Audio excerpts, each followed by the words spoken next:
Hai Sobat Rebahan, selamat datang di channel hiburan kamu rebahan. Admin akan membacakan kelanjutan sebuah cerita novel yang sangat menarik, yang sangat seru, yang sangat menghibur, yang sangat membuat penasaran jika tidak mengetahui cerita kelanjutannya, yang sangat layak untuk diikuti dari awal hingga akhir, yang berjudul The Story of Yi-Chen. Tetapi sebelum melanjutkannya, pastikan kalian sudah subscribe channel ini dan aktifkan lonceng notifikasinya agar tidak ketinggalan jika admin upload video terbaru. Jika kalian menyukai cerita seperti ini, jangan lupa like. Jika berkenan, share juga ke teman lainnya agar teman-teman lainnya juga mendapatkan informasi hiburan di channel ini. Baik, kita lanjutkan di part ke-317 bertepatan dengan bab ke-1504. Ini adalah ukiran tembok naga unik yang ada di istana kerajaan zaman dulu. Ini dapat dikatakan sebagai standar tertinggi. Ada tembok 9 naga seperti ini di dalam kota terlarang. Hal ini tidak masalah di zaman sekarang, tapi tidak ada yang boleh menggunakan standar setinggi ini selain kaisar di zaman dulu. Jika ditemukan oleh kerajaan, maka itu akan menjadi kejahatan besar yang bahkan bisa dihukum 9 generasi. Selain itu, rumah ini memiliki 4 pintu masuk dan 4 pintu keluar. Taman di halaman depan dibuat seperti versi kecil Taman Suhang dengan gunung buatan, paviliun, jembatan kecil, dan air yang mengalir. Ada beberapa pelayanan setia keluarga Gu di tengah halaman. Jadi Gu Qiyi melepaskan maskernya tanpa takut sambil merangkul lengan Yi-Chen dan berkata, "Kakak Yi-Chen, apakah kamu masih ingat halaman ini ketika sering bermain peta umpet sewaktu kecil dulu?" Yi-Chen mengangguk dan berkata, "Ingat, tapi selalu merasa ada beberapa perbedaan dengan yang ada di dalam ingatan."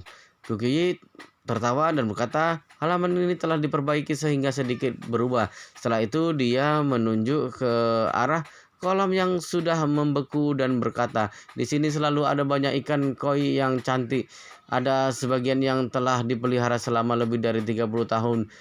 Di keluarga Gu ada sebagian yang pernah kamu lihat dulu, tapi cuacanya dingin saat ini sehingga ikan koi dipindahkan ke dalam bangunan dan akan dilepaskan lagi setelah musim semi. Apakah kamu mau melihatnya?" Yi-Chen berkata dengan kaget, "Ikan koi bisa hidup selama itu?" Gu Qiyi berkata dan tersenyum, "Masa hidup ikan koi adalah sekitar 60 hingga 70 tahun. Bisa bertahan lebih lama jika dipelihara dengan baik." Gu Qiyi berkata sambil menggerakkan jari telunjuknya, "Ada beberapa hewan peliharaan yang bahkan bisa hidup lebih lama darimu kalau dipelihara dengan baik. Salah satunya adalah ikan koi. Juga ada kura-kura, burung beo macau, dan burung beo jambul bunga matahari yang semuanya bisa hidup selama 60 sampai 70 tahun." Dia baru selesai lalu menarik Yi-Chen dan berkata, "Ayo, aku bawa kamu melihatnya dan melihat apakah kamu masih bisa mengenali mereka." Selain itu, Gu Qiyi menarik Yi-Chen ke sebuah bangunan kecil yang ada di samping taman. Ruangan ini sangat luas. Setengah area di dalamnya dibuat menjadi kolam ikan dengan suhu stabil. Ada banyak ikan koi besar berenang di dalamnya. Gu Qiyi menunjuk seekor ikan koi yang panjangnya hampir 1 meter dan berkata penuh semangat, "Apakah kamu masih ingat dengan ikan itu? Kamu memberinya nama Nobita, yang merupakan nama Nobita di dalam kartun Doraemon." Yi-Chen mengangguk. "Ingat, sepertinya ikan itu paling besar sewaktu kecil dulu." Gu Qiyi mengangguk dan berkata, "Itu adalah ikan koi Taiso. Ayahku bilang harga sewaktu membelinya sama seperti harga rumah dengan 3 kamar tidur di Yanjing." Yi-Chen sedikit terkejut tapi tidak terlalu kaget. Ikan koi sebenarnya sangat mahal. Beberapa waktu lalu di berita mengenai nona besar keluarga Zong menghabiskan lebih dari 10 juta untuk membeli ikan koi yang dilelang. Jadi ikan koi mahal tidak bisa diukur dengan ikan koi biasa. Saat ini Gu Qiyi membungkuk di sisi kolam ikan dan melambaikan tangan ke arah ikan besar itu lalu memanggilnya Nobita. Tidak diduga ikan itu langsung menghampirinya dan sama sekali tidak menjauh meskipun Gu Qiyi memegangnya. Gu Qiyi memegang ikan koi itu sambil berkata, "Nobita, lihatlah, Kak Yi-Chen datang melihatmu. Apakah kamu masih mengingatnya? Dia masih kenal denganmu." Meskipun ikan koi tidak takut orang dan mungkin akrab dengan Gu Qiyi, tapi bagaimana juga itu bukan manusia sehingga tidak memberikan tanggapan apapun kepada Gu Qiyi. Gu Qiyi bicara sendiri kemudian mengangkat kepalanya dan berkata kepada Yi-Chen, Ayahku mengatakan bahwa Nobita baru berusia 30 tahun sehingga bisa hidup selama 40 tahun lagi jika memelihara dengan baik. Kita bermain bersamanya sewaktu kecil. Anak kita juga bisa bermain dengannya ketika kita punya anak nanti. Meskipun Yichen tidak menanggapi kata-kata Gyukuyi, tapi sewaktu adegan masa kecil terus bermunculan jaraknya sedikit lebih dekat dengan Gu Kyuyi. Dia bahkan mempunyai gambaran imajinasi di otaknya dirinya tidak akan ke Jinling jika ayah dan ibunya masih hidup. Bukankah dia sudah menikah dengan Gu Kyuyi sekarang? Mungkin yang berada di sisi kolam ini bukan dia dan Gu Kyuyi seperti yang sekarang. Mungkin ada orang tuanya dan juga orang tua Gu Kyuyi. Bahkan sangat berkemungkinan ada anak kecil yang ikut dengan mereka mengelilingi dia dan Gyukuyi sambil terus berceloteh dan memanggil mereka ayah dan ibu dengan suara cadel. Kemudian bertanya banyak hal tentang ikan koi dan berapa lama ingatan ikan itu. Sebenarnya semua ini bukan pikiran Yichen yang sembarangan. Dia tahu dengan karakter ayahnya Yi Changjing, tuan muda kedua keluarga Yi, adalah orang yang sangat menepati janji. Jika ayahnya masih hidup dan dia berani mengatakan tidak akan menikah dengan Gugu Yi, mungkin ayahnya akan mematahkan kakinya. Selain itu, semua anak orang kaya Yanjing menikah muda karena keluarga sudah mencarikan pasangan mereka sejak awal. Mereka akan segera menikah setelah mencapai usia menikah yang sah. Kalau seperti itu, mungkin dirinya sudah menikah dengan Gugu Yi ketika dia berusia 22 tahun. Jika dihitung, mungkin dirinya telah menikah 4 tahun dengan Yukuyi. Jika subur, maka mungkin mereka sudah memiliki 2 anak. Yukuyi bertanya lambat sewaktu melihat Yichen melamun. Kak Yichen, apa yang kamu pikirkan? Yichen tersenyum pahit dan berkata, teringat ayah dan ibu. Gyukuyi menghela nafas, aku juga teringat dengan paman dan bibi Yi.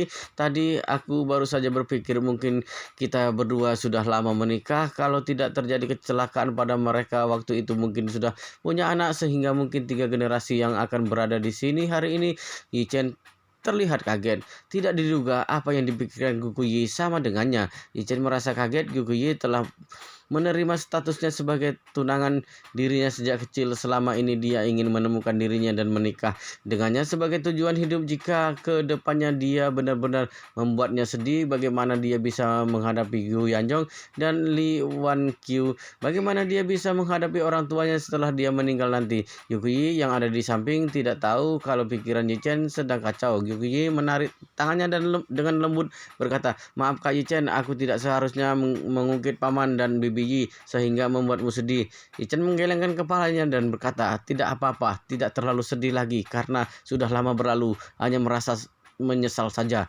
Yukiya menggenggam jari Yichen dengan menariknya untuk berdiri, lalu berkata sambil tersenyum, Kak Yichen, mari kita bermain di luar. Yichen mengangguk, menepis pikiran kacau di kepalanya, berjalan ke sekitar rumah tradisional lalu pergi ke Huohai bersama. Gukuyi tidak bersedia melepaskan tangannya di sepanjang jalan ini. Yichen membiarkannya karena melihat dia begitu senang. Meskipun cuaca saat ini sangat dingin, tapi bagi penduduk asli Yanjing ini adalah waktu yang terbaik untuk bermain ice skating.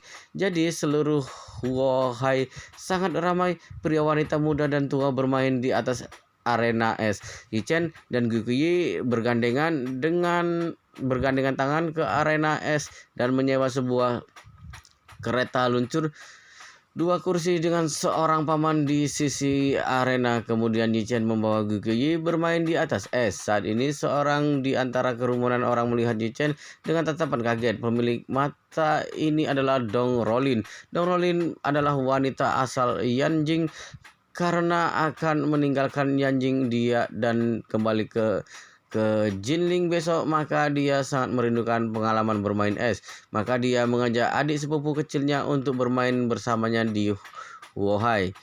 Mereka datang lebih awal dari Yichen. Mereka telah bermain selama setengah jam dengan gembira lalu melihat Gukuyi berjalan bergandengan dengan Yichen. Sewaktu hendak istirahat, Gukuyi memakai masker tebal berkacamatanya, bingkai hitam, dan topi kelinci yang lucu sehingga Dong Rolin sama sekali tidak mengenalinya, tetapi Yichen tidak menutupi wajahnya.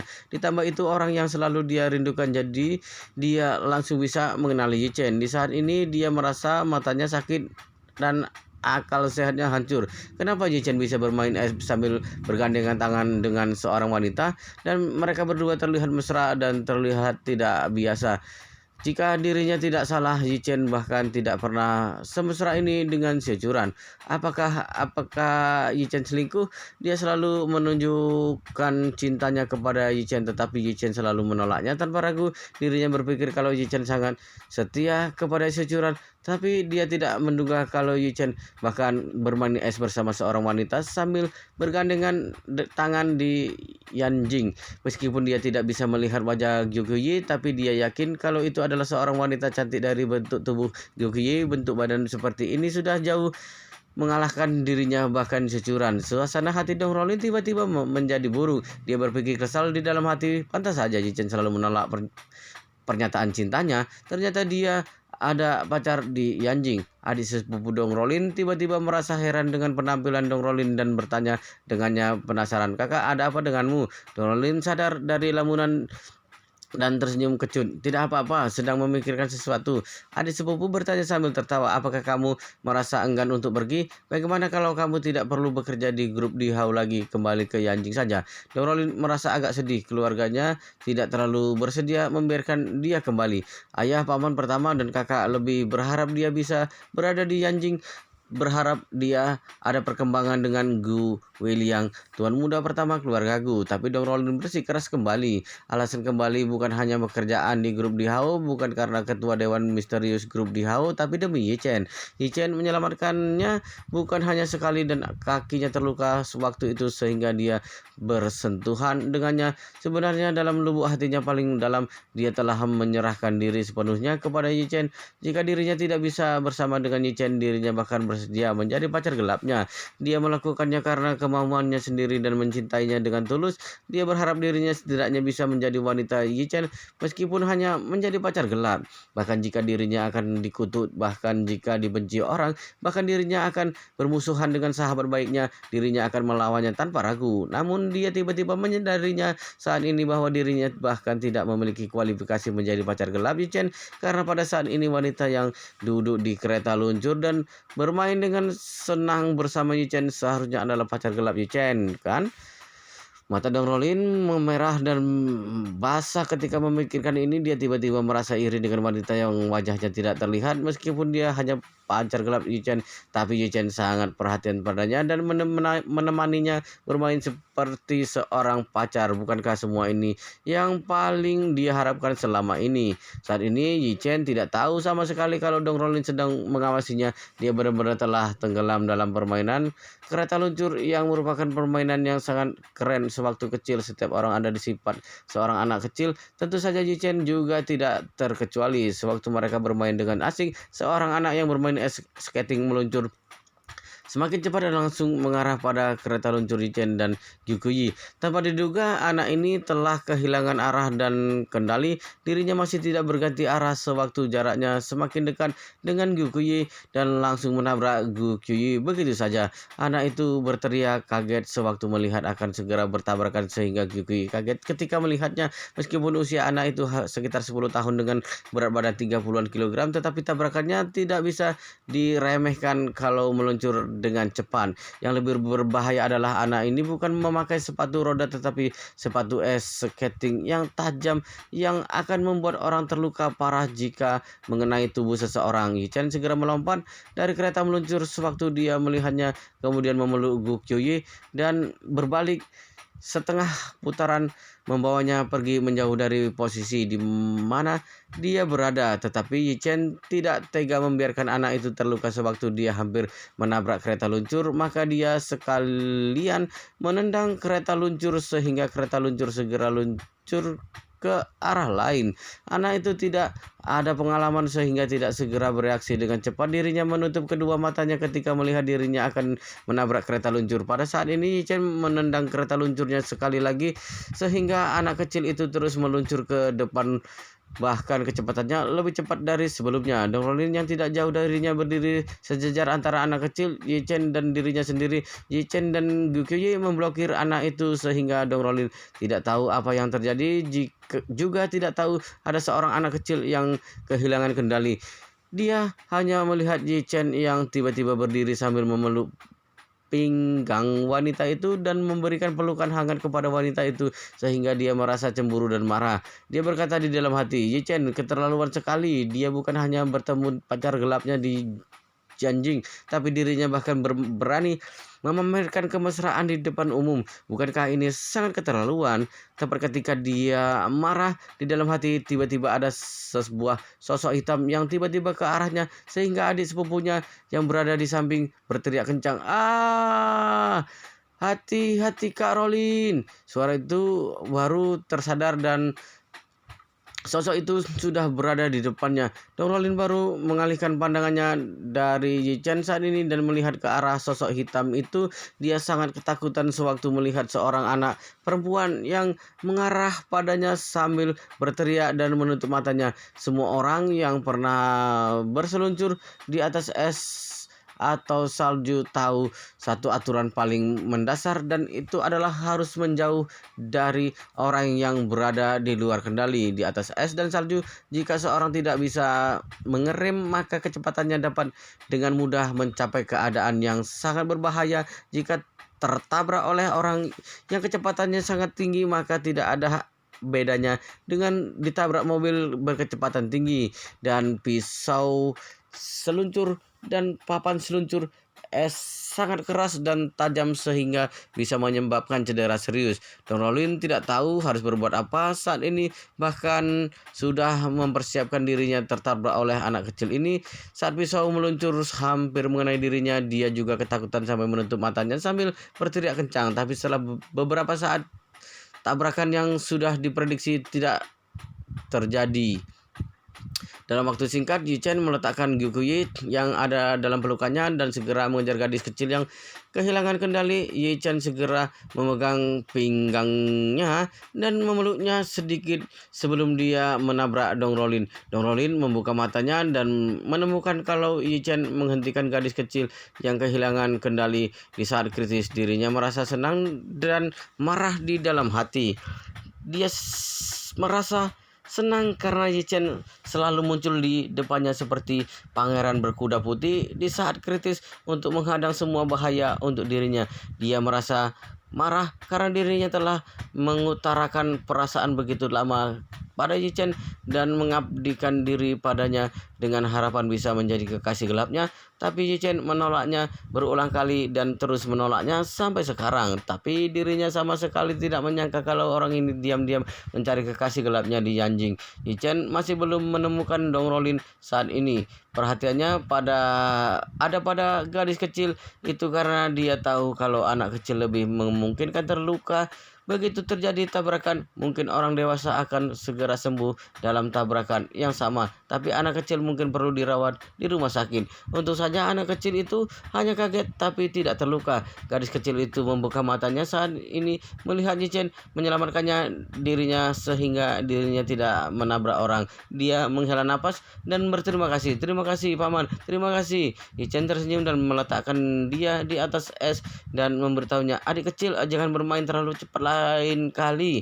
Gadis kecil segera mengangguk. "Terima kasih paman, aku sudah tahu." Setelah itu dia melambaikan tangannya dengan hati-hati kepada Yi Chen. "Sampai jumpa paman." Yi Chen baru bernapas lega sewaktu melihatnya meluncur pergi dengan perlahan. Dia tiba-tiba melihat sebuah wajah familiar ketika dia hendak pergi mencari Gyukuyi dan sedang melihatnya dengan marah. Yi Chen melihatnya dan bertanya dengan kaget, "Rolin, kenapa kamu ada di sini?" Dong Rolin sengaja mengerutkan hidungnya dan mendengus. "Wahai, bukan milik keluargamu, kenapa aku tidak boleh berada di sini?" Yi Chen tidak tahu kalau Dong Rolin sedang marah kepadanya saat ini. Dia berkata sambil tertawa saat melihat nada bicaranya agak emosi. "Aku tidak bermaksud seperti ini. Aku hanya merasa kebetulan sekali karena Yanjing begitu besar, tapi kita bisa bertemu di sini." Dong Rolin mencibir. "Pepatah mengatakan tidak ada telur yang tidak retak. Aku setiap tahun akan bermain seluncur di Wuohai dulu, tapi terus berada di Jinling tahun ini sehingga tidak punya kesempatan bermain. Aku datang bermain di sini karena berpikir akan pergi besok. Tidak diduga bertemu denganmu. Dia berkata sambil melihat Gu Qiuyi yang datang menghampiri sambil berkata kepada Yi Chen, jika aku tidak datang, aku maka mungkin bisa tahu kalau kamu punya pacar di Yanjing. Ketika mendengar ini, Yi Chen tahu kalau Dong Rolin salah paham hubungannya dengan Gu Qiuyi sehingga dia segera berkata, Rolin, kamu pasti sudah salah paham. Aku tidak ada pacar. Kamu jangan berbicara sembarangan. Donald mencibir. Kita semua sudah dewasa dan kamu tidak perlu menutupinya. Bukankah kamu takut aku akan memberitahu curan? Yi Chen berkata dengan serius. Rolin, kamu benar-benar sudah salah paham denganku.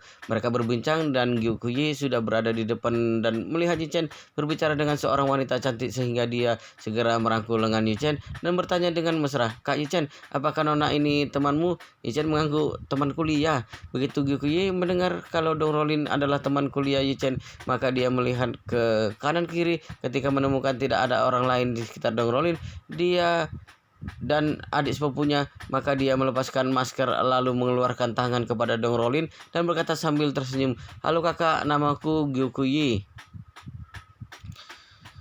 Wow, luar biasa sekali guys, sangat sangat membuat kita penasaran ya, apakah bagaimana cerita kelanjutannya gitu ya. Tapi sepertinya di video ini di part ini akan sampai di sini dulu. Kita akan lanjutkan di part berikutnya di video selanjutnya. Pastikan kalian sudah subscribe channel ini dan aktifkan lonceng notifikasinya agar tidak ketinggalan jika admin upload video terbaru. Jika kalian menyukai cerita seperti ini, jangan lupa like. Jika berkenan, share juga ke teman lainnya agar teman-teman lainnya juga mendapatkan informasi hiburan di channel ini. Baik, kita lanjutkan di part berikutnya di video selanjutnya.